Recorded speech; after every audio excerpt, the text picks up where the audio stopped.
বন্ধুগণ, বেলা শেষ, দিনও শেষ, ওই সূর্য ডুবে গেছে। এ বাংলাদেশে এটা আর হবে না। এটা আমরা হতে দেব না ইনশাআল্লাহ।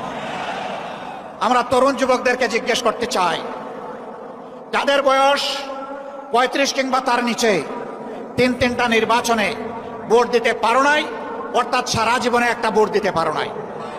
আগামীতে তোমাদের ভোট নিয়ে কেউ ছিনিমিনি খেলুক, কেউ চুরি করুক, কেউ তোমাদের ভোট হাইজ্যাক করুক, তোমরা কি তা বরদাস্ত করবে? আমরা তোমাদেরকে কথা দিচ্ছি, তোমাদের ভোটের পাহারাদারি করার জন্য আমরাও যুবক হয়ে সেদিন তোমাদের সাথে একইভাবে লড়বো ইনশাআল্লাহ। এখন থেকে আমরা সারা দেশে জনগণের ব্যাপক ভালোবাসা দেখতে পাচ্ছি।